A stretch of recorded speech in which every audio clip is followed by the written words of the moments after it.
So first of all, let's just welcome Amit to the channel, all right? Because everybody knows Dun, dun, dun. the Palantir bull is here, right? So That's let's right. Get your horns out. and we're not two bears. We did do a video, by the way, and we want to discuss that real quick. You said you saw it, so we did a video that's friend or foe. One of the members of our Discord tweeted it out to you, and I think they did that so that you could attack us. You actually did see it. Yeah, that's what I thought, and I thought it was gonna be some bearish attack or whatever. But then I started listening, and it just kept my attention for the whole 50 minutes. I was like, this is amazing analysis because you guys, first of all, you guys actually took the time to like make timestamps in the video and like separate it by sections. That's super important. Number two, you found all these different diverse perspectives from different interviews and different stuff, put it together. Number three, the analysis on Karp because I'm a communication guy. The communication analysis. When I started hearing that part, I was like, oh.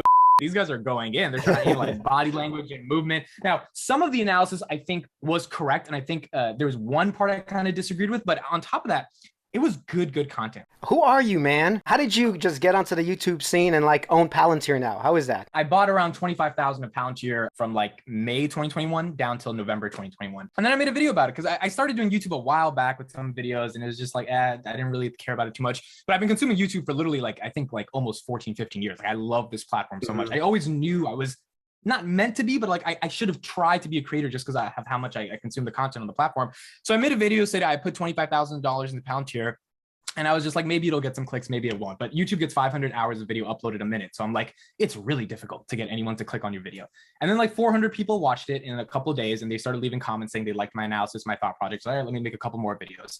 And then I was like, well, I already invested this much money into the company. I know a lot about the company because I put 25 grand. I didn't just YOLO 25 grand. So I was like, I know a lot about this company. Maybe I can make more videos about it. And then it started forming this community of just people who cared about Palantir. And now I don't want to be the Palantir guy forever. I want to diversify content because I know that's how you create a healthy channel. But as of now, it's really working to build a subscriber base that actually cares about my thoughts. And then hopefully will care about my thoughts for other content as well. What's the word for that? The guys in the actual company call themselves Palantirians or Hobbits. That's their thing. Hobbits. Oh, right, because Palantir was in the Lord of the Rings. That's why. Yeah, I get that. Tom Nash incepted Palantir in the YouTube community. I think just like Dave Lee and Rob Maurer incepted Tesla, he's the OG.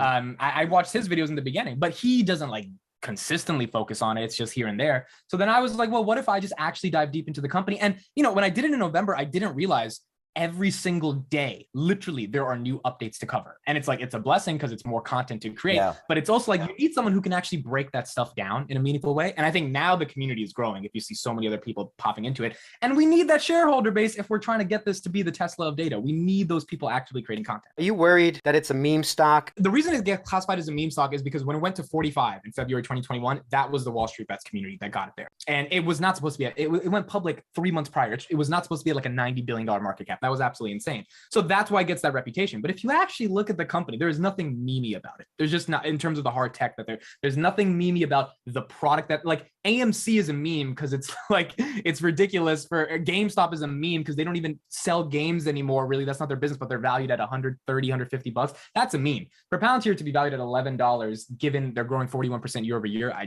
don't understand how that could be a meme. Well, you do have a point. AMC is going down while Palantir is going up. So there is that different trajectory. It's the story of the company, like the board, the apes or whatever. That to me is a meme. And that may be a positive meme, but that's a meme. So it's not even about the stock price to me. I do see you wear this shirt, the same shirt, Audea.io. And I did go to your channel and you're doing some sort of YouTube type audio content. So is this still happening or you're just going full force into YouTube now? Very good question. I have been reluctant to talk about it explicitly on the channel, primarily because we're in some deep negotiations right now.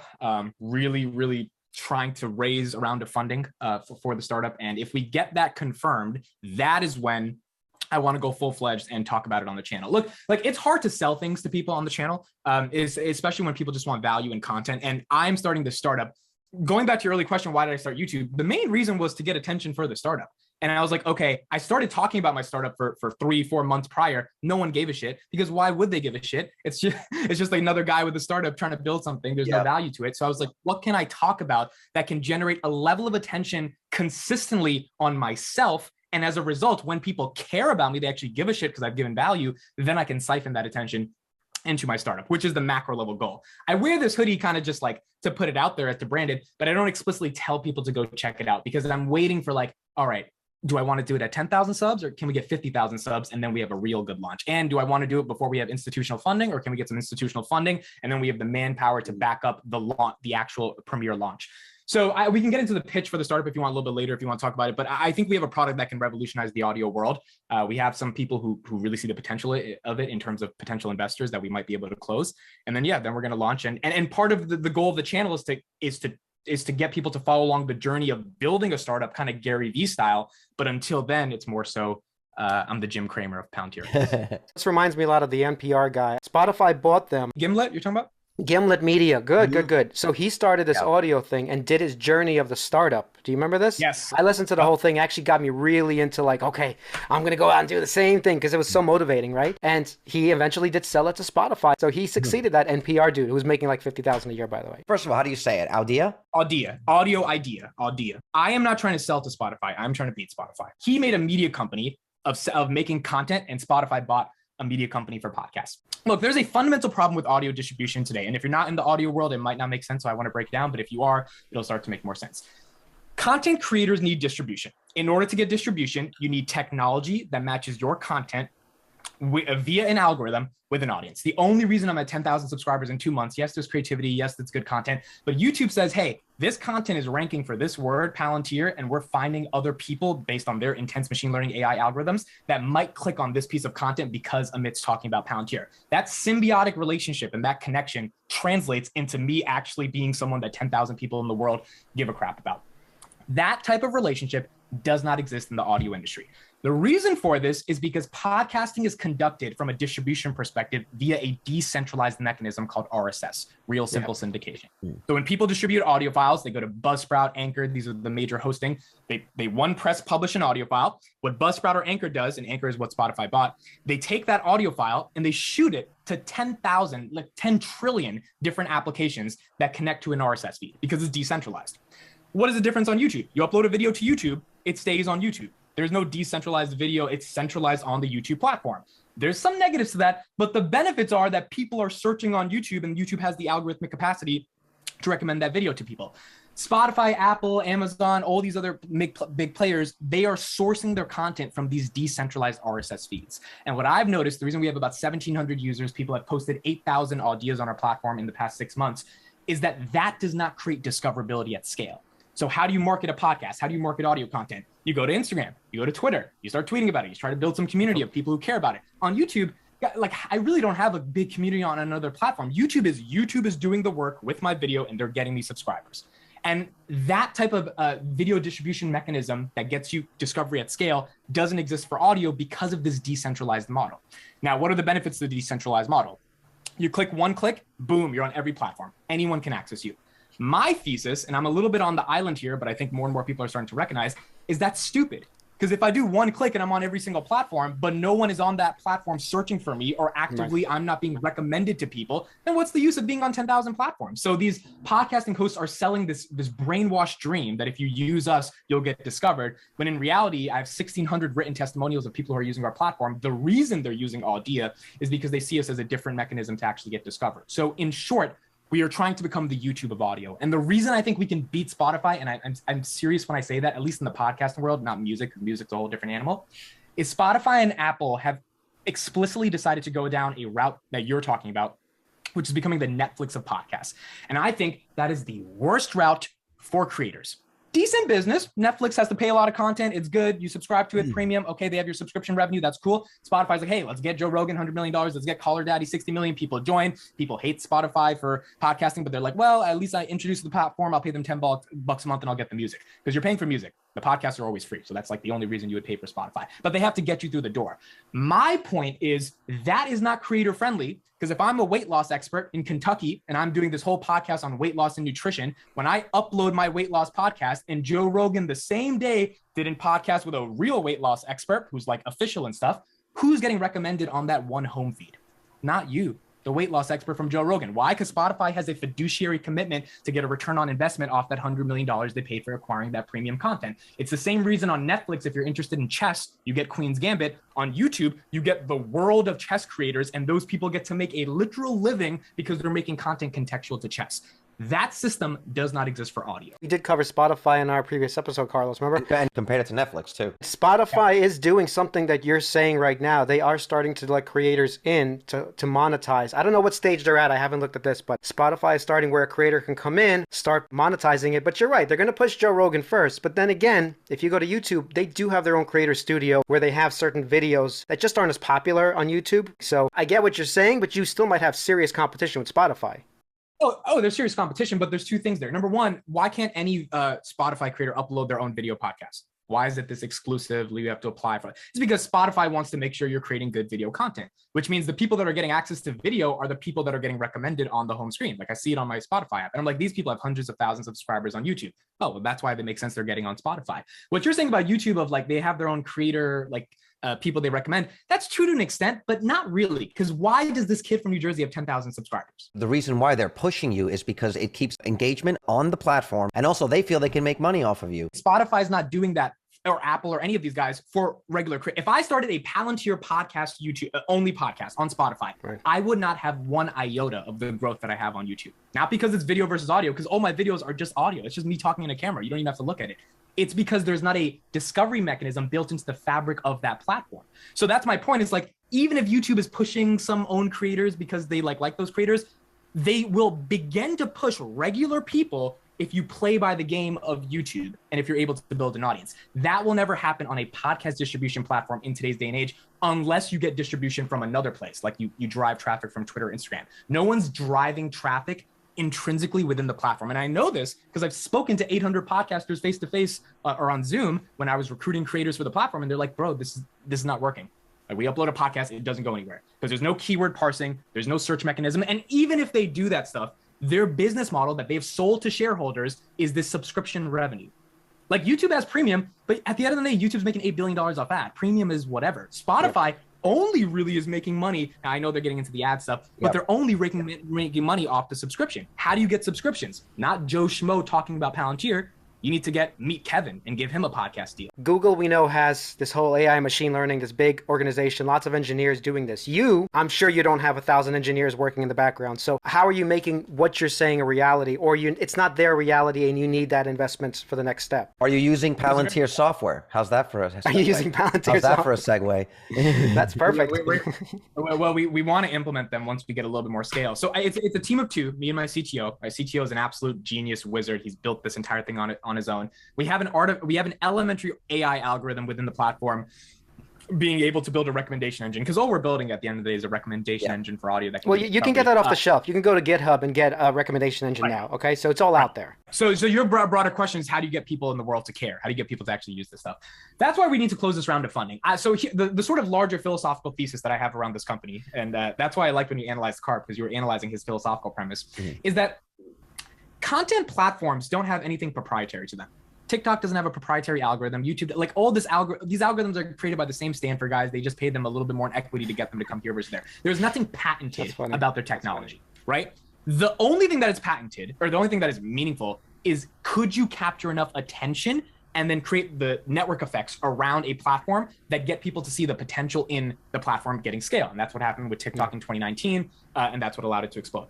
I believe in order to do that, you need an evangelist and someone who can create 350,000 pieces of content a day. I'm saying that in hyperbole, but I'm also not saying that in hyperbole, which means you need a team of people that are able to get that person, that CEO, that Jesus-like figure of the startup to be 17 times on LinkedIn every day, 55 TikToks that you get on every single platform broadcasting the message. I believe I have the communication skills to get the world to fall in love with my idea, particularly because there's a really good narrative and story around why I'm doing this. Now I need the team to actually be able to make that a reality, because one person, I've been able to do it with YouTube, but like we need to dominate every single platform to get people to care. So the answer to your question is, it is very risky, but I think I'm betting on my communication skills with a decent amount of funding and a team to broadcast Amit and the message of Audea. And I believe that will accelerate the network effects to have hyper growth. As a result of that, we'll be able to raise the next round of funding and then get all the You know what? I already believe you. How do I invest?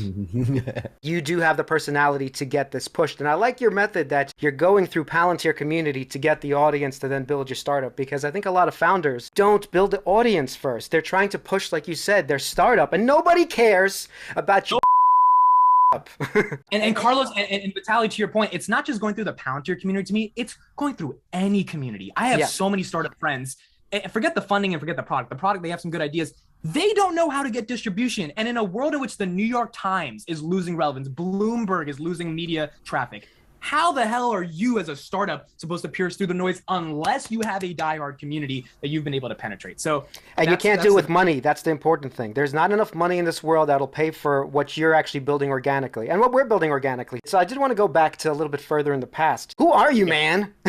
Like, where did you come from? You have a computer science degree? No, I don't. I got a really stupid business degree from Rutgers. Oh, you do have a business degree. Okay. Yeah, I went to Rutgers, New Jersey. I graduated May 2020, business undergrad degree. Look, when I went to college, let me take it back to high school. In high school, I joined my debate team. Now, debate is super nerdy. You may think it's a whole different. I love it. I love that. Well, communication is the only way you win in today's day and age. There's not enough money to get people to care if you can't communicate. So, as you said, in those 2 years, I started really my junior year. I ended up getting selected to join the National USA Debate Team, which was one of 9 people in the country selected to represent the United States. So we got to travel to Croatia, Germany, Slovenia. I was the 3rd best public speaker in Europe by the end of 2015 and the 7th best debater in the United States by the end of 2016. Can you give us a quick example of some of the things you were debating? Yeah, I mean, there would be topics from should the United States institute a carbon tax policy towards is a $15 living wage good for employees and employers? Should handguns be banned? We had some more philosophical topics like, does Disney create cultural appropriation? I mean, I debated at least hundreds of topics over the course of those 2-3 years. And as a result of debating all those topics, you develop intrinsic levels of research and communication skills, because the one thing that anyone needs in this world, if they're going to do anything mildly ambitious, is to have an idea, be able to communicate it like I did in the pitch, and then defend it against opposition. If you can't advocate for your idea and defend it, you're out of luck when you're talking to investors, employees, customers, all that stuff. So those 3 years really taught me the process of how to do that. As a result, I graduate high school, and then in college, I get bombarded with all these people saying, hey, can you coach our kids? Can you coach our employees for communication and public speaking? And I was like, there's a market to coach people on how to communicate. And then, when I'm a freshman and they're like, yeah, we'll pay you $85 an hour. I'm like, okay, let's do this. Like, that's better than $10 an hour at Starbucks. That's what my friends were doing. So that turned into a communications consulting firm. And I started scaling that over the 4 years of college. And that's a consulting firm that I still have active today. So as a result, I built this entire consulting firm around helping people being able to communicate. So I've never had a job out of college, which means in college, I just choose like a BS business degree, because I was spending so much time building the communications firm that I didn't want to worry about getting like a comp sci or finance or any type of degree that required a lot of time. Yeah. And also, like, it's hard to get laid without going to college. There you go. Are you a musician? Do you play music? What's the connection? So passion. That's such a good question, Carlos. Like, this is why I think your channel needs to explode, because you guys really dig deep into it. I can already tell from your analytical skills. It. No, it's good, man. I'm not even saying spreading these rumors. It was good content. I wanted to be the next Michael Jackson in 2009 when Michael Jackson died. When he died, when I was a kid, I would walk around with the glove, the little glove, See, I wasn't a kid in the 80s, so I didn't know anything. I just knew he was this crazy guy that dangles his baby out the window. That was my impression of him. But in 2009, when he died, my life changed when I heard Billie Jean for the first time. And I'm like, that's it. I'm going to be the next Michael Jackson. Now, that didn't work out because I didn't have the musical talent to do that. But the essence of what I wanted to do was be on stage and perform for people. I mean, before I die, that's the only thing I wanted to do. This whole story, this whole dream, this whole Audea thing, it is so that I can be on a stage one day, maybe Madison Square Garden, and 10,000 people can come out to listen to me speak. You mean like a Tony Robbins? Yes, but without the of Tony Robbins and like some of the nonsense motivation stuff that he says. Actually, it's more like a Jordan Peterson. I actually like his, because he actually goes deep into his life. I'm a huge Jordan Peterson fan. So I wanted to be a rock star. I realized I couldn't be a rock star through singing and dancing. So then I was like, how can I still be a rock star? And then I discovered speaking. And I was like, okay, this is another form of being on stage. It's just not in the musical way. So, and by the time I get to like junior year of college, I'm like, I want to release an album. I'm like, well, I can't release an album because I don't have musical talent. But I'm like, an album is this iconic, timeless piece of content, as you were talking about, Carlos, that stands the test of time. It immortalizes your ideas, right? Within this cohesive narrative. It's not ephemeral. And I was like, well, I can't create an album because I don't have the musical skills. I was like, what if I create a speaking album? What if I create like my 7 different TED Talks attached, just like someone makes 7 different songs, 4 to 5 minutes each, and it's this cohesive narrative and body of work that I can give to the world. That was the initial motivation to start Audea, because I was like, okay, well, I want to make it. I wasn't even thinking of a tech company. And I looked at Spotify and Apple, and they're like, make a podcast or make music. I'm like, I can't make music. And I'm like, this speaking album is not a podcast. Like, it's an audio idea. It's just this thing that I want to be timeless and that I want to get discovered, not be at the bottom of an RSS feed that people have to dig centuries to be able to find.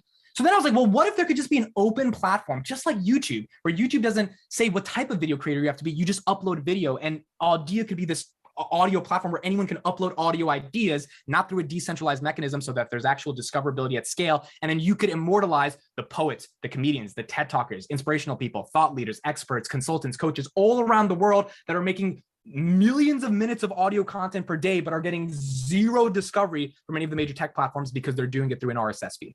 And I was like, well, if Audea could be that platform, I could immortalize myself and be that speaking rock star that I wanted to be, which is kind of the story of Audea, even though I couldn't be the essence of the rock star I wanted to be via Michael Jackson. So Audea is my attempt to immortalize my content without being able to make the type of content I initially wanted, which was music. What's your favorite thing to speak about? Absurdism. So it's an existential philosophy garnered by Albert Camus. I believe that life has no meaning, and because life has no meaning, you could either become nihilistic or you can become optimistic within the nihilism. I don't talk about this a lot on the channel because obviously it's not that relevant to Palantir. That's the most passionate thing that you enjoy speaking about? Absurdism and philosophy, yeah. I almost had my minor in philosophy, so I'm not going to get into it here. It'll bore the hell out of everybody. No, but this is interesting. Hopefully people are still watching because they clicked on a Palantir No, but video. this is interesting. They're like, what the F are these guys talking about? It gives some insight into the passion that you have for Palantir and specifically Karp. If you could talk to him, what would you want to talk to him about? If I could talk to Karp, yeah, if you're interviewing Karp, what are you talking to Karp about? I would, and he's talked about this before. I would try to think really deeply to craft the question in a unique way, but I would ask him about what he did in Germany with his PhD that led him to lead a company like Palantir. Because to be honest, it makes sense. The shareholder letter, you can see the connection. Yeah. But it's a little contradictory. Like if you got a PhD in progressive philosophy, you claim yourself as a self-described socialist, but you're building this billion-dollar company. Obviously, there's a lot of social good that the company does. I would think he might do something different with that philosophy degree. So I would really ask him what in that philosophy degree compelled you to meet up with Thiel, which is a total opposite of your personality, and go start this enterprise. I think that would be the biggest thing. And going to what you said, when he talks a lot, he has word salads. The reason I love that analysis so much is I'm like, yes, he has a ton of word salads, but you said something under that I wanted you guys to go further on, which is, I think he's doing it kind of deliberately because Palantir is a boring company. Like it's B2B enterprise software. It's 100%. An electric car. So if you don't have an eccentric leader that is able to justify having 2 billion shares outstanding, having a crazy amount of stock-based compensation, having all these negatives of the company without that eccentricism that is able to philosophically describe the mission that gets people to fall in love, I don't think you pierce through the noise. And that's what I'm trying to do with Audea. And that's why it resonates. So I think he has to be eccentric and have word salads to get people to care about him. Karp had an old video, and let me share it, because he was clear on Charlie Rose a decade ago, and much less fidgety. And this won't be necessarily what he's saying, it's just the way he says it. That's what I'm talking about here. Let's analyze it. I love it. Stanford Law, wasn't it? It was Stanford Law. And then you went to Frankfurt? Then I went to Frankfurt and a got PhD in neoclassical social philosophy, which is a fancy way of saying a quick path to being unemployed. Certainly to be the highest educated, least earning person on the planet. Okay, I want to stop it even for there. He's funny. Am I wrong? Like, that was really funny. He's charming. He's really charming. Well, the same reason I got involved in founding Palantir. I was really passionate about the issues. I largely wasn't putting money ahead of what I thought was important. Some of the ideas I dealt with were actually quite important. What does it mean to know something? What does it mean to communicate it? What is the foundation of Western society? Can we participate as citizens, and how? I was very passionate about those ideas, just like I'm passionate about my business, Palantir. Very coherent. I was like, oh man, I would invest in that guy. Let me go to the modern day Karp. Just a 5-minute, 2-minute. When Palantir began, people believed that data was worthless, that software was a luxury item, and that we would fail. You know, one of the very interesting things that's happened to Palantir is we've been able to see how the world has changed dramatically in its perception of software and, of course, of us, from a world where software was something that you might be in your car, but de facto would not determine your business, to a world where really the laws of finance are going to be rewritten to deal with a world where the only real moat is software. And how do you measure it? What does it look like? How do you understand when it's creating value? How do you understand when it's declining in value? How do you understand when it's compounding? To what extent is it compounding? What devices do we use to measure that? Are the devices we use to measure it the ones that we used in the past? Clearly, this industry is in its infancy. Do you actually see the two different Karps? Oh, absolutely. He's stuttering more. He seems less coherent. If you want to talk about the literal jitters, he's walking around a little more. His hair is more crazier than it was before.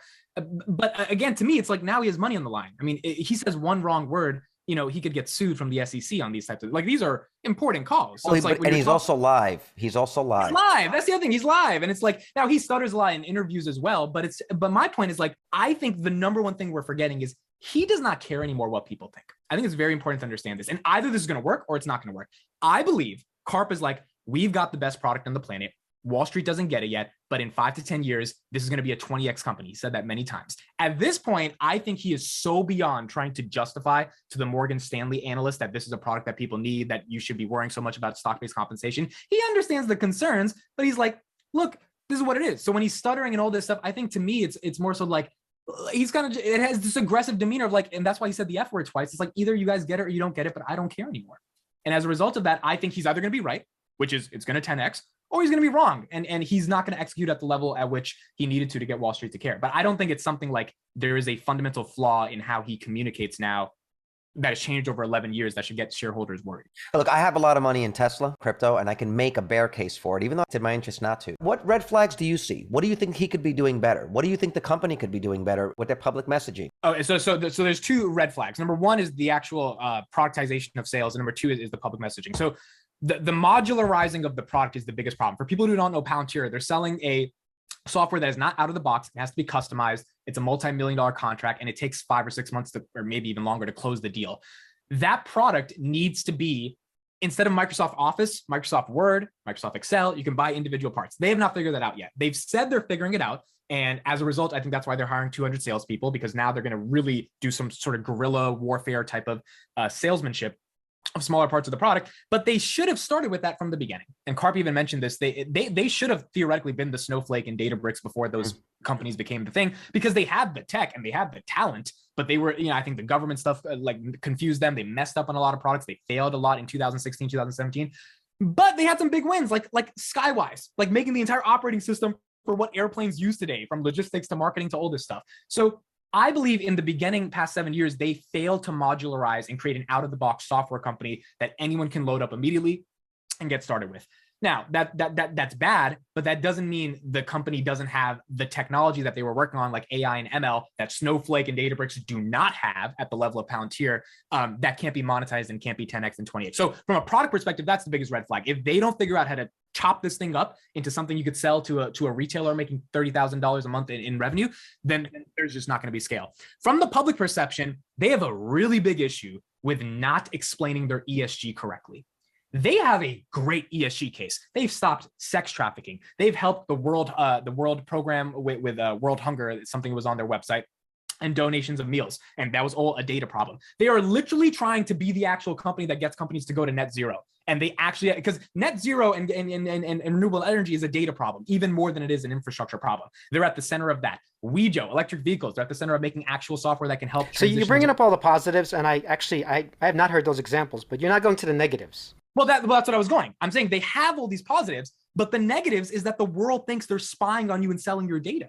Right. That's the biggest problem. And it's like these positive things, the stuff I mentioned, and there's plenty more, they are not marketed. I mean, I'm doing marketing for them. Yes, you are. People think Palantir is selling your data and they're spying on you. And that could not be further from the truth. And the problem is the company has not unveiled a massive marketing effort to get rid of that. And I think it will really hurt, because when institutional investors get involved and they start realizing the sentiment around their LPs, the people that control and pay them the management fees of their assets, are like, hey, we don't want our money to be allocated into this. I don't even care if they're not doing it. The perception pisses me off.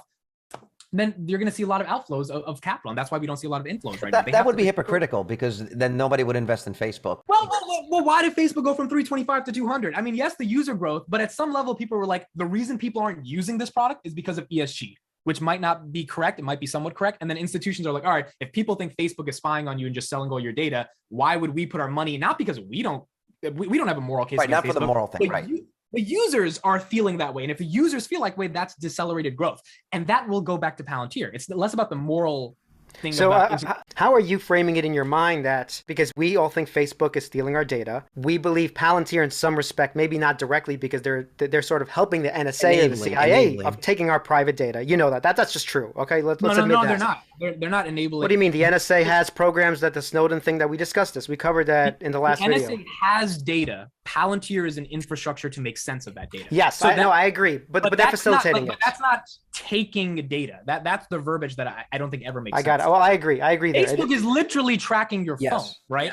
But Apple stopped that. I'm actually of the belief that, look, if you're going to buy one, you can buy the other. I've rationalized it that if I'm going to invest in the S&P and I'm going to have cigarettes in my portfolio even though I don't want them, I'm going to have gas companies and I'm going to have mining companies, that I can't be this arbiter of morality for everybody and every investment. But that's not everybody watching this video. They're completely against Facebook, but then you get to Palantir and you guys in the community, not one word ever said negative about this. Yeah, so two things. Number one, on Facebook, I did not sell Facebook because of moral issues. I sold it because I just wanted to buy the dip on Palantir. I need more capital. Second of all, anyone who feels there is an immoral case against Facebook, I do not think you are a logical thinker. I think you're an emotional thinker. And if you invest in the S&P, I mean, you have a moral case around Facebook and advertising, small businesses being able to geotag their customers so they can sell them something in a world in which 10 years ago that was never possible. You are absolutely insane, in my opinion. And I think you need to really rethink your logical analysis when it comes to Facebook. So I have no moral dilemma against Facebook at all. Now, when it comes to Palantir, I disagree with you here. The community has talked in depth about the moral concerns around Palantir. I mean, I made a whole video, 20-minute video breaking down the relationship with ICE. I don't know if you guys seen that one, but I didn't.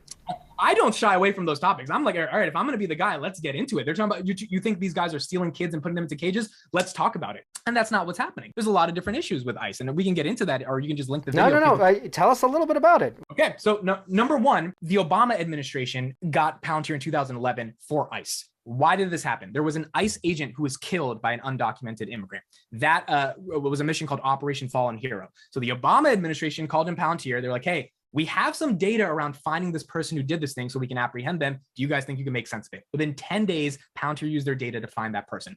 That's why this software is incredibly scary, because it's like, oh, like they were able to do that, but nonetheless, they did it in a meaningful way. So that's the first thing. People frame it as like, oh, Trump got in office. Thiel loves Trump. Trump told Palantir to go get up the immigrants. It's like, that's just the most Vox media headline I've ever heard of, and who are incapable of doing critical thinking to think of that. Number two, Palantir does not work with the department underneath, or the subsidiary underneath the Department of Homeland Security's that contracts with ICE, that actually does the enforcement of like going to grab kids and put them in cages, which I think is abhorrent as well. They are working from an IT perspective as the overall infrastructure of ICE. Now, does that mean their software is utilized in some of those cases in which they create that mechanism? Absolutely. But at that point, you have to get to the third point, which is the point I mentioned in the video, which is the sort of argument about morality. If Palantir is working with Western allies, and Palantir is saying, hey, we are working with the United States government because, and we can see with this whole Russia-Ukraine thing, this government and these values are the best values in the world. Do they have problems?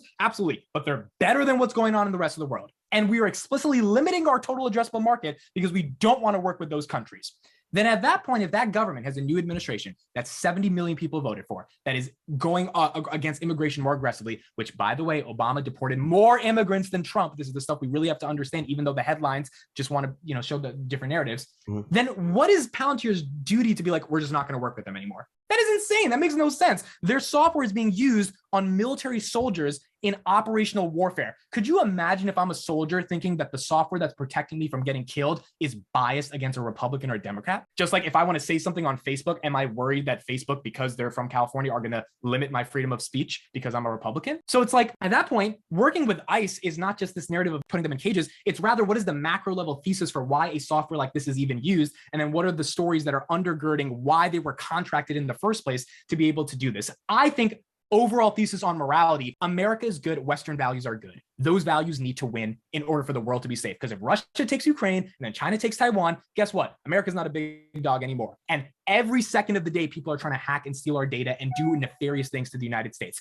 The one company that's standing up and making an explicit, radical show of transparency that they are partnered with a Western ethics of freedom and is able to not capitulate that based upon the administration that's in office is Palantir.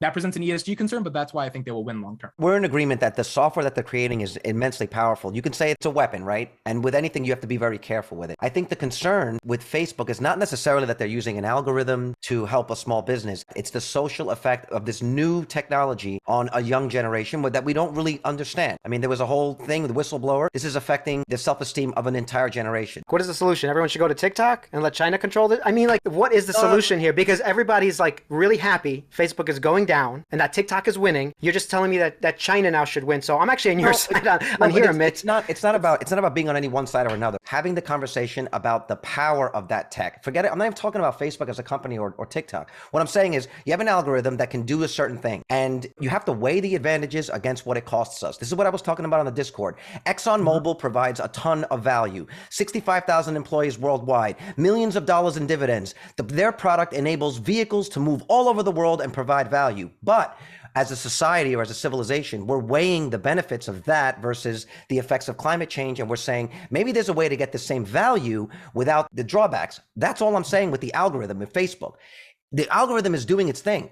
Guys like you and me need an algorithm like this to get our word out. But if the effect is that it's sending posts and feeds and information to young girls at a very impressionable age that are creating damaged adults that we're going to have to deal with later, maybe we just need to have the conversation about how we tweak this very, very powerful. It's a tool. And that was my question about Palantir. The case you're making, the bull case, is true. But if there are negative impacts to that, say, on our privacy, how can we get both? Totally understood everything you're saying about Facebook. I think it's very reasonable. There is no negative impact on Palantir on privacy. And I'm not saying that because I'm a bull. I'm saying that because this is a myth that, and if you watch that interview with Charlie Rose, the whole point of the technology is to protect civil liberties. Now, what does that mean? Because that's super esoteric. That means, and Karp breaks this down in this interview.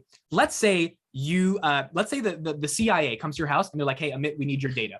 Why do you need my data? Well, let's say Amit started a company and someone is doing something nefarious in Russia and they're taking data from your company. We need the data from your company. We need all the data you got.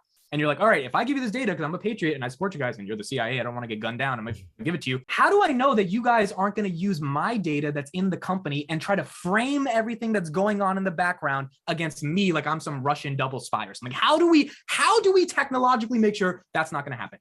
Palantir. Palantir's software is so that organizations get the data, but they're not able to see certain parts of the data that they don't have access to. So for example, when 9/11 happened, Karp explicitly said that could have been prevented. How? Because if the CIA was able to communicate with the FBI, that they're not able to do as much as people think because they have classified data that are both in different governmental agencies that they're not having access to. Now, if there was an operating system that says, hey, CIA, you are allowed to send this information, FBI, you're allowed to send this information. So like from a Venn diagram, you have the right information, the stuff that's needed to prevent a terrorist attack, which Palantir has done in a lot of different situations, but they get to keep the other parts of their data disparate. Well, then you've got a perfect solution. That technology is 1 trillion times harder to create than anything else because it requires an intense amount of algorithmic features, more than just selling advertising on Facebook to be able to create.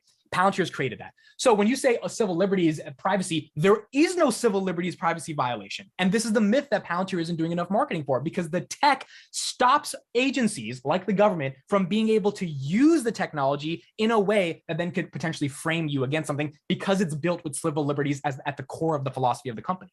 It's why I think they have these engineers that are the best in the world that are staying there.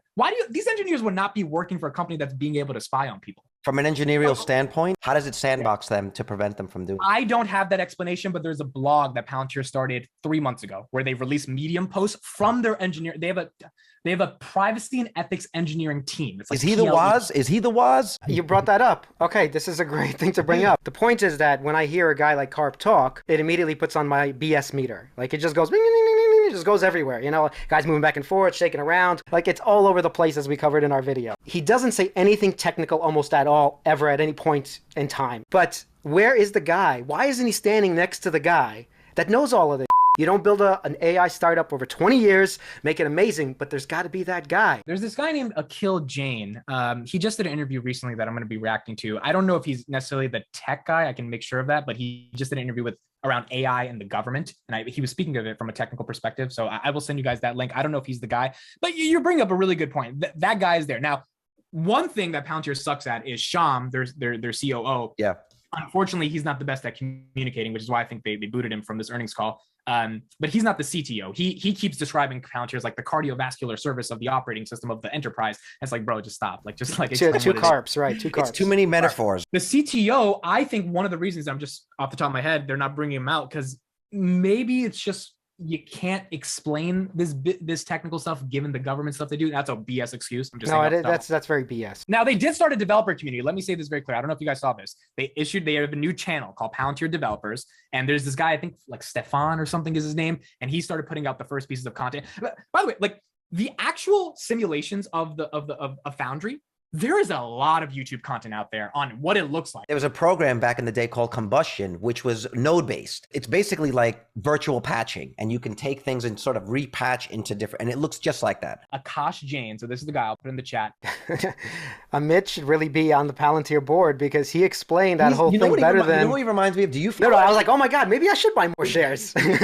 You remind me a lot of this guy, Gally, who was like a YouTuber who ended up... Gally Hyperchain? Yeah, he ended up getting on the board of Arcimoto. Aki Jain, Palantir, the CTO, lead software engineer, director of engineering, official CTO. It looks like he's the official CTO. 14 years, look at that. As opposed to getting tied up with, how do I define AI or AGI or something like that?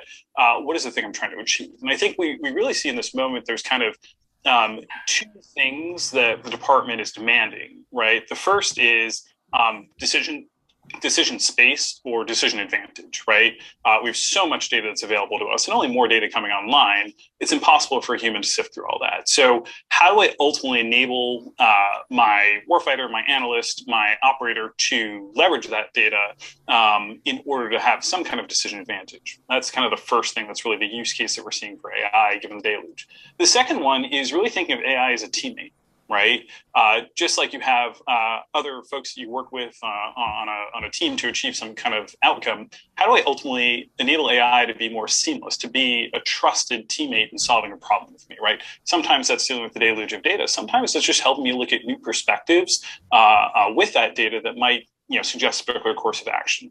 So I think those are really the two specific use cases, kind of at a high level. And then there's 100 different work streams that one might pursue within those use cases that we think are the key problems to apply AI to today.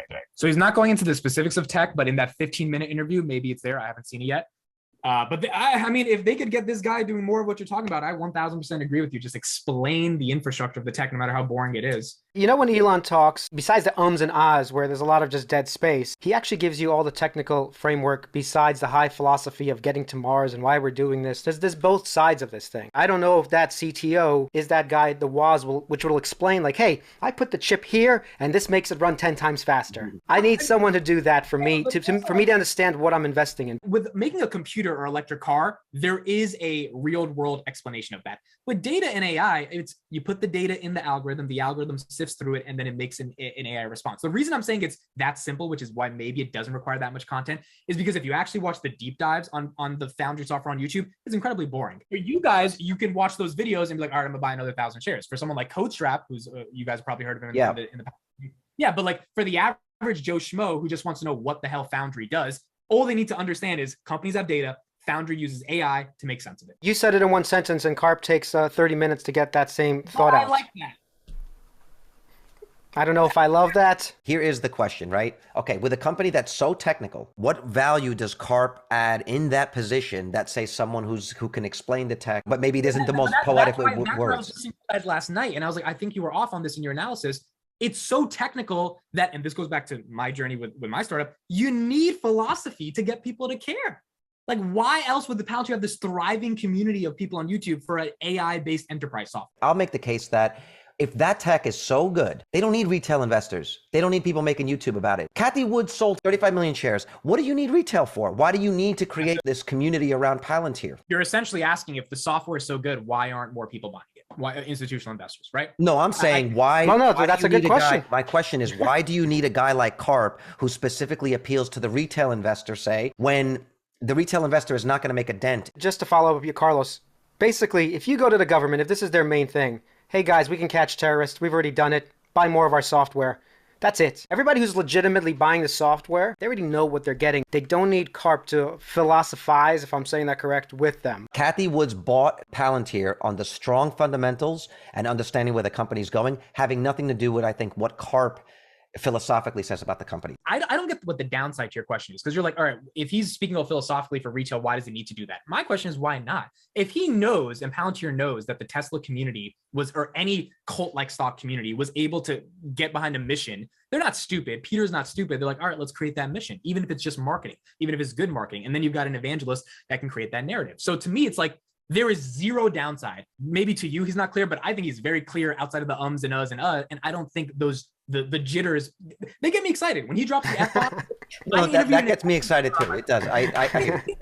When he says this is effing cool, that's why we're stealing engineers from Google, I get excited. So I think there's no downside for him being super philosophical and mission oriented. The second question is, well, why aren't institutions just buying the if it's the best thing in the world? Sean, he's the former IBM employee that I interviewed. He just answered this question really well on a podcast he was on today. I'll send it to you guys. And he's in the data industry. He's in selling this software to C-suite executives. His argument is like, look, IT infrastructure is not an easy sell, especially when you've got a lot of political stuff within an institution that's ranging from how they actually transform their entire institution into a data-driven new decade going into the 2030s. That takes time to be able to sell. That takes time to be able to get done. And institutions are not going to load up if you only have 34 net new customers in Q4 2021. I think we've got to be a little bit more patient, see if they can modularize, see if they can scale, and then the institutional buying is going to come immediately. I mean, at the tunes of thousands once we see that stuff modularizing itself. But I think the modules that they're building eventually, right now, I also see, this is the problem I also see, that it looks like that they need to send engineers for these big government contracts and big companies to actually go there, as opposed to Snowflake, which is more like a software as a service business where they're not sending you engineers. Snowflake and Palantir work symbiotically. It's not necessarily competitors. And this has been said many times. And CodeStrap in the interview with them, I spent 10 minutes saying, yo, is Snowflake a competitor? He's like, no. So Snowflake is a data application layer that hosts the data and like stores the data in interchangeable different modular applications for a company. I know that's really esoteric stuff, but basically they manage the data. Palantir is an AI ML infrastructure that makes sense of the data. And in the coming century, this is why they keep saying Foundry is going to be what AWS was for developers last decade. AWS transformed the world because instead of physical servers, everything's in the cloud. Well, now that things are in the cloud, how do you get actionable insights from that data? Snowflake is not doing that, which is why it's out of the box software. Because if it could give you actionable insights using AI and ML, where there's an 85% failure rate when it comes to making sense of data, then it can't be out of the box. Like there's no way it could be out of the box, which is why you require the forward deployed engineers. That's why Snowflake has thousands of customers, Palantir has 300. Now the question, the multi-$100 billion question is, can they get AI, ML, ops infrastructure that works with Databricks and Snowflakes to become modularized to the point where you don't need an engineer? Out of the box AI, ML ops. That's what they're working on. And that's why I'm like, I need to buy more shares. Is that Foundry? Those are the modules of Foundry. But yes, that is Foundry writ large. If they can make it outside of the box, you open up your Foundry, and there's demos of literally them integrated with Snowflake and all this stuff, of you just integrate, you load up your data, now you're getting insights immediately, you know how to make sense of it, all that stuff. You're talking about a multi-trillion-dollar TAM in multiple different industries that Palantir could legitimately, you could say at least 10x, if not 20x. But that's why they integrate with Snowflake and Databricks, which is why they're not necessarily competitors. By the way, Snowflake, 10x of Snowflake is 90 billion to 900 billion. $250 stock to become what, $2,500 stock? I do not see that bull case versus $11 to $100. That business model where they send people on site, I don't know if you're seeing that as a negative catalyst. I'm saying definitely as a negative, because he's saying eventually they'll get to the AWS model where they don't need to send engineers. You have to build that thriving developer community where the developers are the evangelists in their companies to get Foundry implemented. If I'm investing in the company, I would rather have that model, because once you're ingrained in there and you're in the offices and your gear is written for them, you never lose that customer. Their net dollar retention is 143%. By the way, Snowflake's retention was also in the 100 plus. I don't remember. Snowflake, if you look at their filings, they spend more on sales and marketing than they do on I mean, that's the difference here. You've got a company with a revolutionary product that actually sells on product. They suck at sales, but they're getting better at it, versus buying a company that has to buy Super Bowl ads. Snowflake's a great company. They're gonna be No, I'm saying while, it's the model. It's the model of that, Right. and it's something Spending the say, money. Right? Why are you spending more money advertising when they should go into the product? If anything, that's something you learn from Elon Musk. $0 advertising. All the money goes in the product. The product speaks for itself. I do like that part of it. Snowflake went through Warren Buffett. They didn't go through the retail community. Snowflake didn't make some beautiful retail mission. They went through Warren Buffett. Yeah. It's like, all right, Warren Buffett got his billions, but it's not going to grow. I'm not buying that at 250. You're crazy. Like, No. Yes, that's a different discussion that it's overvalued. At this point, even I would say Palantir is the easier buy in terms of even making a double. Forget about making a 10x. Just if you want a double, Palantir is the company to buy. We're just discussing, like, is this a niche model that they can't scale? That's what I was getting to. well, hopefully it is, right? And that's the risk. That's the $25,000 bet. It's like, are they going to be able to figure out how to do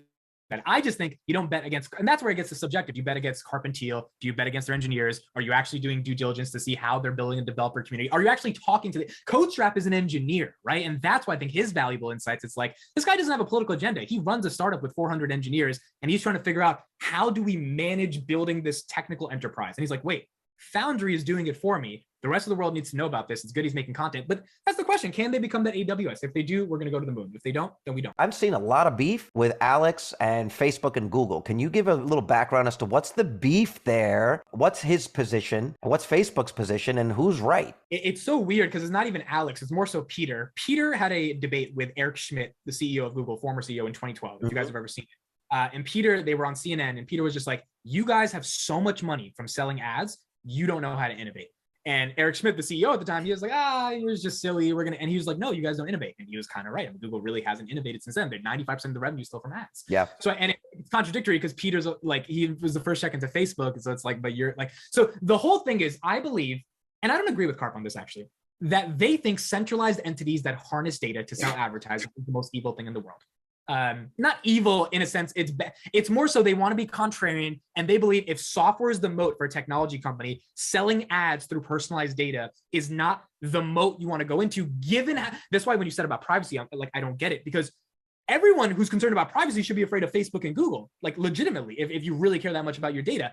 Palantir is the guys who get blamed for the privacy stuff, and they're like, wait a second, these are the bad guys. We're not selling your data. We're not monetizing it to sell you more t-shirts. Like, we are literally building stuff that is protecting freedom of speech. That's our stuff, modernizing the enterprise so businesses could have logistics when a pandemic happened. That stuff is the ESG model of Palantir, but they're getting blamed for the privacy stuff, which is why they need to do better marketing on that stuff. So that's their beef with Facebook and Google. Now, I disagree because I think Facebook and Google are providing a valuable service to the world in advertising, but I think this is part of marketing. That shareholder letter it looked like a fucking scripture Bible or something. That whole thing to me is two levels. Number one, that is explicitly talking to engineers. They're like, hey, engineers, you work at Facebook. And I have a friend, by the way, who's a subscriber. He works at Facebook. He just interviewed for a Palantir position. And I asked him why. I had a whole call with him. He was like, bro, it's just like the mission is great. Like it's just so amazing. And I'm like, so this shareholder letter, that Facebook engineer is reading. Second of all, this is part of the narrative of philosophy. And that's why I'm so compelled to them. If they can build this idea that Facebook and Google should not be harnessing your data to sell it for ads that you get none of the upside with, unless YouTube, because you get 55% of that. Then what could a technology company look like that doesn't do that stuff, but could have more societal value? How could girls not kill themselves if Palantir was the operating system for the world instead of Instagram? How a deviant philosopher built Palantir, a CIA-funded data mining juggernaut. I guess we're not discussing that. And we went over some of this. I just want to be clear that Palantir is not the good boy you are making them out to be. I've read these articles. I'm going to do more videos on them. So like there's... Do you know Palantir? Because Palantir knows you. Palantir started right here. Palantir lives the reality of its customers, the NSA, the FBI, and the CIA, an early investor through its In-Q-Tel venture fund, along with an alphabet soup of other U.S. counterterrorism and military agencies. And I can keep going, but the point is that they didn't have this strawberries and cream beginning that people love. But that's my point. How is that not ESG? You're stopping people from dying. That's what I don't get about the narrative. So when people like you like bring up this thing, and I could tell it's a little negative, and I understand that, I don't get it. Because I'm like, you're a logical thinker. You don't think Facebook is immoral. So how do you think counterterrorism is immoral? No, I actually don't think that's immoral. I don't think that part's immoral. The headline was, they're using Palantir software to make your data as searchable as a hotel reservation website. But my point is that that's also a misleading headline, because that technology is protecting data as much as it's giving exposure to it. Look, this is the thing we have to realize. The government has to spy on us to stop terrorism. It's just that simple. I'm not radical in saying that. In order to counter terrorism, now there's degrees by which how much they do it. But if you act like the government doesn't know stuff about us to make sure bad stuff doesn't happen, then it doesn't make any sense, right? That has to happen. The question is, how much do they go there? And with the Snowden stuff, everything's that's leaked. They've done some pretty bad things. To me, and this is what I understand, is Palantir's technology has civil liberties protections in place within the tech so that doesn't get misused. Now, maybe I'm naive saying that. Maybe I've got to do more research. But as of now, that's the story that I'm being sold. That's the story that makes sense from all the research I've done. And if I get a different story, then I'll look at it. But I don't think that's happening at the moment. I'll make what I think is the case for most people that have a problem with this, right? Giving up some civil liberties for protection. If you don't want this to happen again, you got to give up some civil liberties. Most people are okay with that if it's something they can see. Oh, I got to go to the airport and take my shoes off to protect it. Okay, fine, no problem. Oh, you want to x-ray my bag? Cool. What people are not cool with is this thing telling you everywhere I am at, you reading my texts, and me not knowing about it. This is the problem I think people have. I think you can handle it one of two ways. You can either limit the company's abilities to do that, but you're also limiting the benefit we get, or have me opting in to having my data generate me money. If I knew Facebook was tracking me, but I'm getting a small dividend based on how important my data was to them, a small sliver, I would probably opt in and be okay with it. I think that's the part that's missing, is that we are the oil that's in the ground and we're not making any money off of it. If you pay for software, that's the product. If you don't pay for software, you are the product. It all comes down to me and Carlos making money. Okay, if we get paid for our data, we're okay with it. My friend signed up for it. He got $20 for his. All right, so okay, here we go. What is this? When people collect, yes, okay, exactly. Make your data your property. But listen, this is a foundry for builders company that Palantir is partnered with.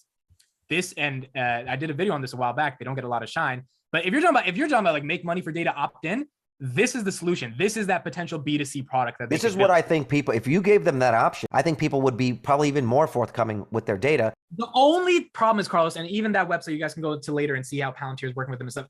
The problem is data is not valuable unless it's able to be in an ecosystem that is able to be monetized. So it's like, if Facebook could pay you the commission off knowing that you're a Republican so they can target you with conservative ads, then it's valuable.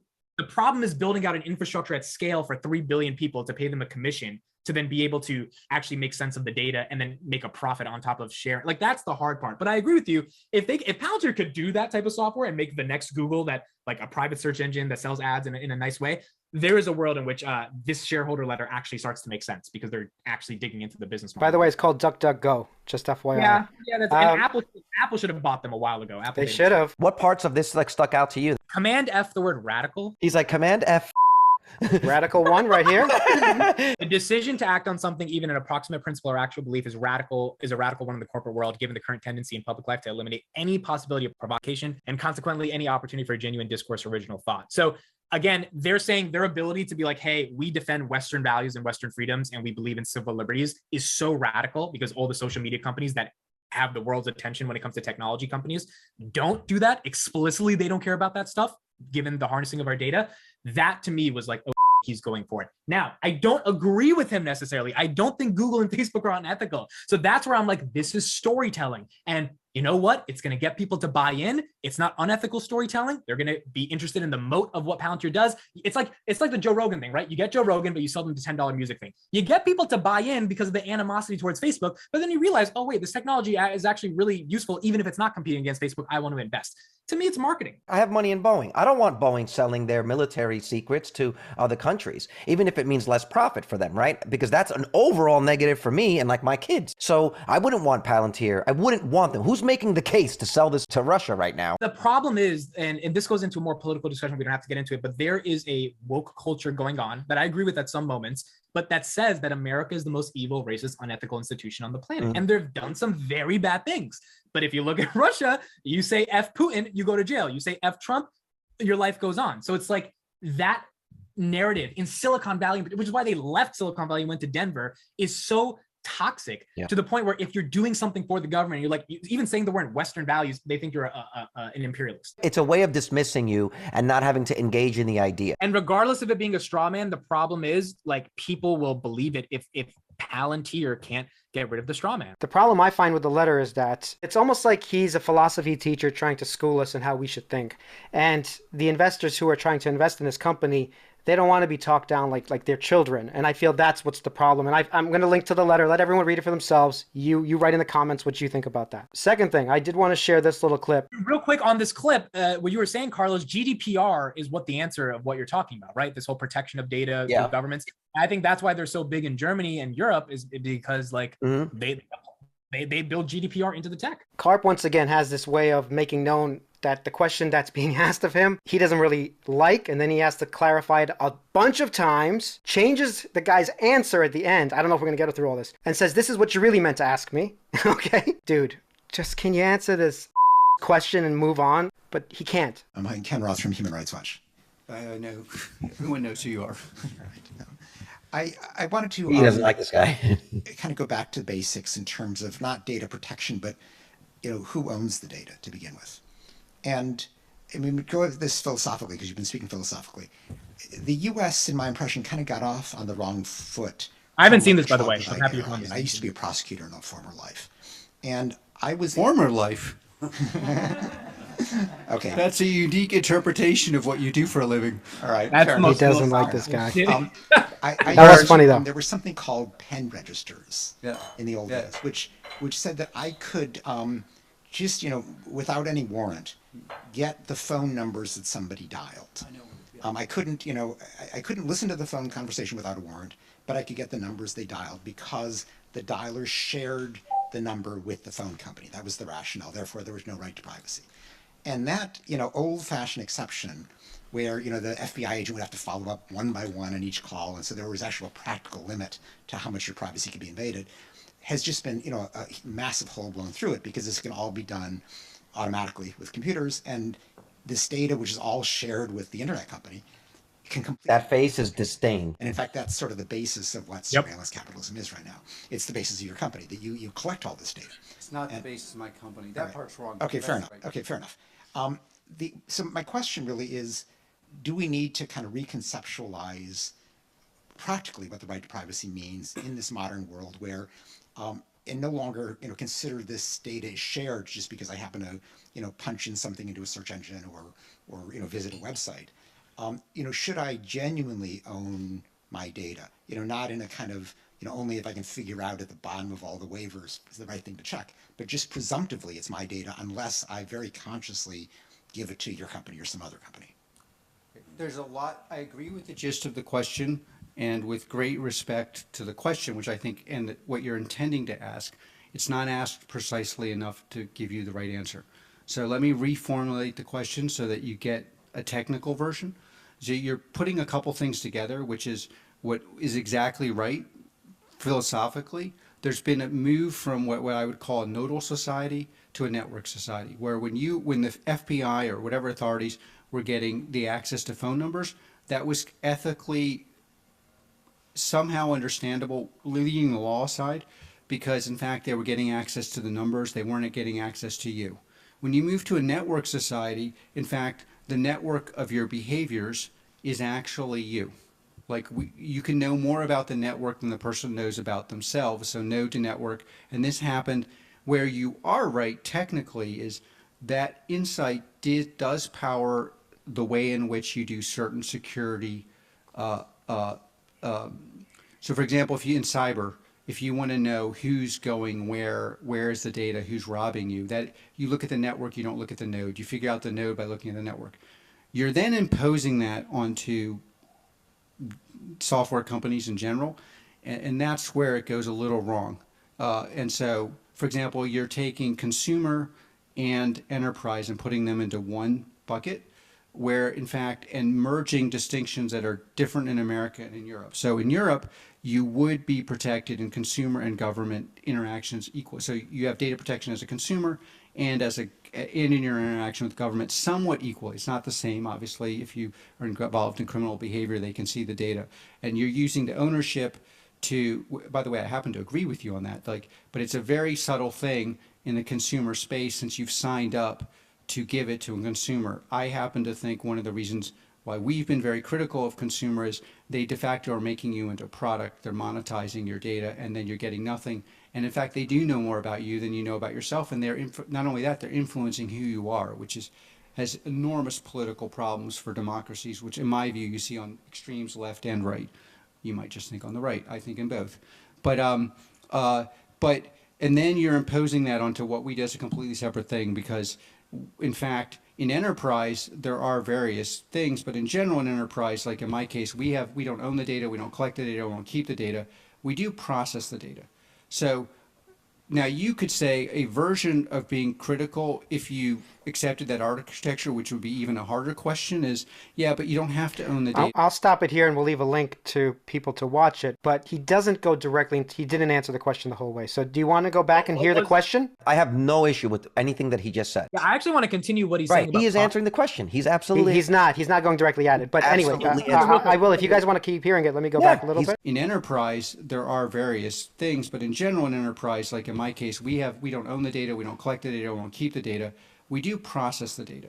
So now you could say a version of being critical, if you accepted that architecture, which would be even a harder question, is, yeah, but you don't have to own the data if in fact your interaction with the data is so powerful that you get to the same place. Now, there you're doing a moral distinction on top of a legal distinction. You can argue that. I can't tend to think that you need to look at both, but in Europe and in European law, there's a difference between the data owner and the data processor. And this is a big distinction. Just like in American law, there's a distinction between access to the data and moving the data. You could call it academic, and we could litigate that, and I'm not on either side, but that's just the way it is, and I think both make sense. Both have huge weaknesses.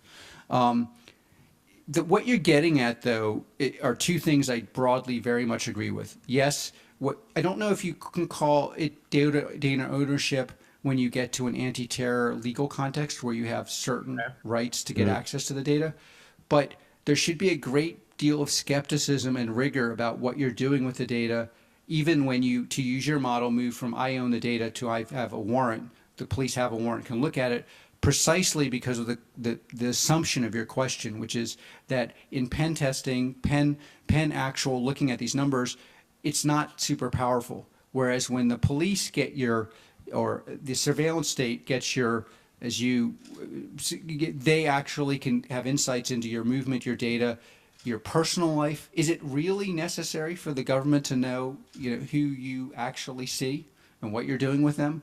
Unless you're like some severe criminal.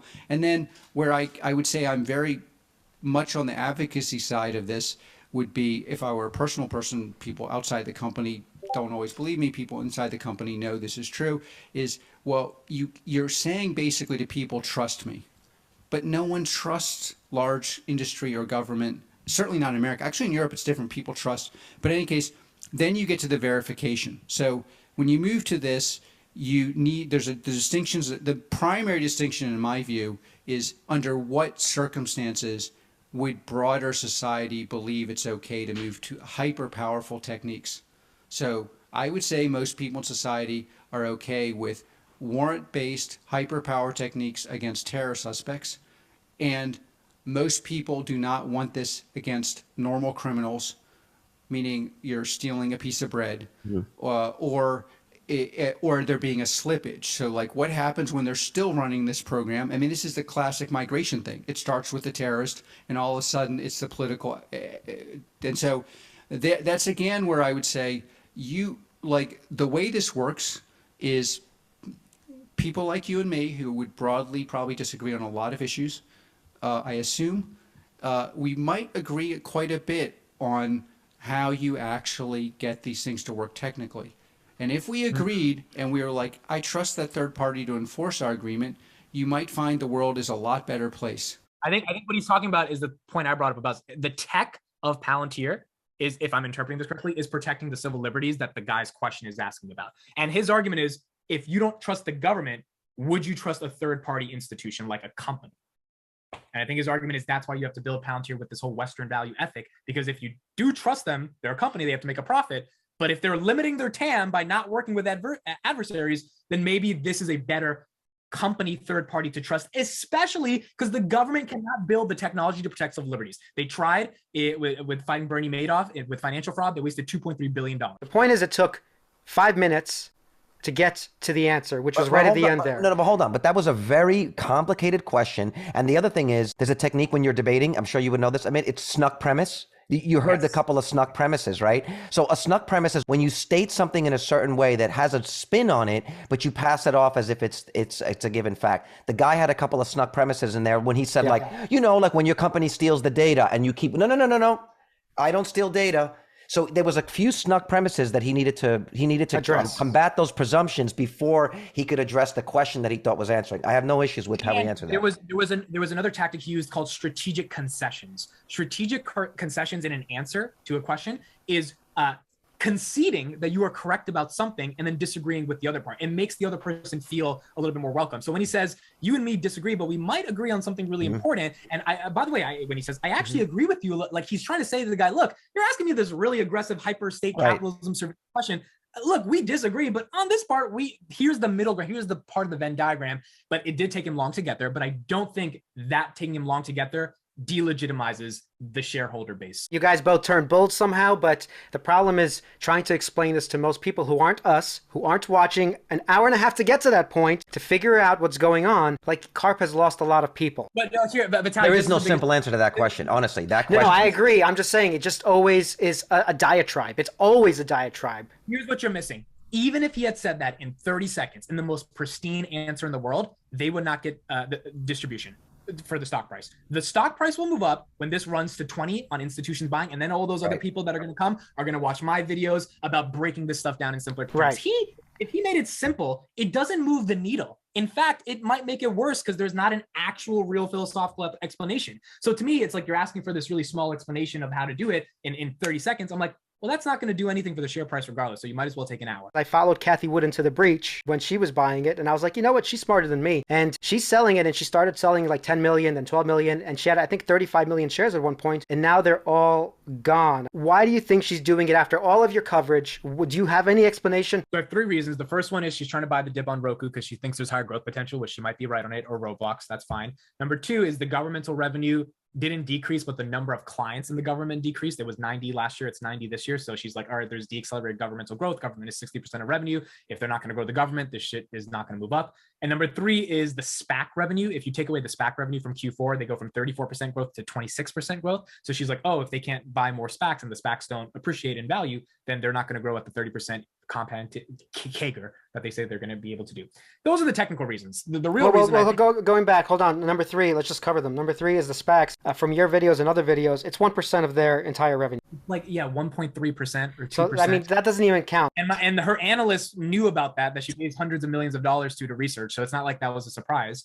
So then maybe it's the government or maybe it's to buy the dip. The government stuff, I don't believe, because the government's about to do an $800 billion defense spending budget. Palantir is going to get a decent amount of that. So like that, it can't be that. So to me, it's the most obvious answer is to buy the dip. And then it's the question of, do you think Roku that says advertising, I listened to the CEO 2 days ago, advertising is their moat. Explicitly, he's like, advertising, we're going to be the best TV advertiser in the world. That's the innovation that you're betting on over the $85 trillion industry that you and your Big Ideas conference put out around AI.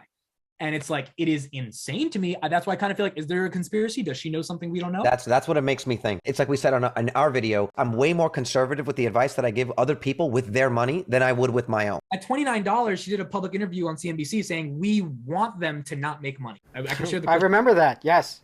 Like, we want, like, because Alex Karp was like, if you're interested in short-term profits, don't invest. She quoted him in the interview and said, we like that. So now at 29, you liked it. At 17 or 14, you liked it in January. And now at 11, it's gone. It's like, it is the most craziest mismanagement of money. My point is that she's looking at, okay, all of a sudden, my year-over-year growth is 40% in this one stock or 35% in this other stock. It's just a math thing at the end of the day. Ali, here's the problem. Here's the fundamental problem. Robinhood is not growing at 40% year over year. Yeah, that one makes no sense. I agree with you there. But that's my point. Robinhood is taking a loss every quarter. Their crypto business is horrible. The broker, there's so many negatives that we can get into. But you're buying that, which is same price, $12, $13. You're buying that over Palantir. That's where I go to Carlos's point. It's like, what does she know? You don't liquidate 30 million shares and buy a crappy brokerage. And I use Robinhood, by the way, but it's a crappy business brokerage I can get the Roku thing. But then, like, if it's a question of buying the dip, why don't you liquidate a position that is trash? She said Palantir is trash. It's not just I need the money. It's I could have liquidated Robinhood over Palantir. Right. One is trash, one is not. She's picked Palantir as being trash. I don't get it. Why? Her thesis must have changed. Yeah. I don't understand, because ARK pays so much money to their research. Their whole thing is we have better research. Their whole thing is inflation is transitory because we have better research. We're looking at better data. Let me give you another option. Maybe she knows that this stock is not going to do well, like we've discussed. She's taking the tax harvesting, which I've done as well, by the way. You know, you take your losses now. Yeah, that's true. And the thing is, Cathie's not allowed to hold any money on the sidelines, which is unfortunate with ETFs. She can't just have like 10 million sitting in cash. Okay, maybe AT&T. I don't know, but she can't do that. Coin. It's a stable coin. But she has to buy something. That's correct. But the reason the mismanagement of money comes in is because that means you had a horrible call buying 6 million. I'll say that again, 6 million shares in January, first week of trading. Oh, terrible call. Yeah. We've all done these mistakes. That's a $300 million mistake that you can't make when you're the queen of Wall Street, and you're the only reason you're the queen of Wall Street is because of Tesla. And you've only, like, Warren Buffett has a lifetime of achievements. She has one stock. All right, man. Thanks for joining us. Bye, guys. Thank you. Yeah, that was Amit. This is why I sort of like him. He's like so high energy. It's refreshing to talk to an effective communicator. This is what we go back to when we talk about Karp or we talk about Elon Musk. The density of information per minute, it's too low sometimes to listen to those guys He's live. like 98% dense of information. It's 98%. He's a zip file of information. I love that. That's he just a good one. zips it and bang. You know, I love honestly, that. Palantir should hire him as some sort of like spokesman, because he explained to me things that I was not researching. He puts it more into a framework where I could even jump on board, that it's not all negative. He's communicating well thought out research, parsing all this data that he's got, and he's effectively giving you an answer to your question. Those two interviews that you pulled up, it was really what I wanted to hear from the guy, you know? So Okay, good. Well, I mean, we can have more Palantir videos, not anytime soon, though. We actually, our first time ever appearing on as a guest on another show, Warren Redlich invited us to his show. We talked about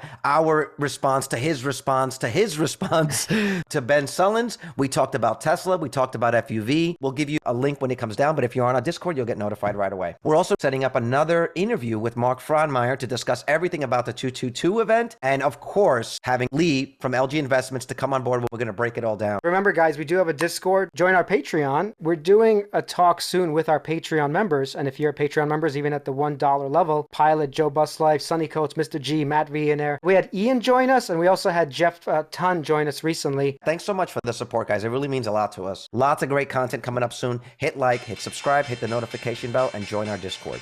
See you later, guys. Bye.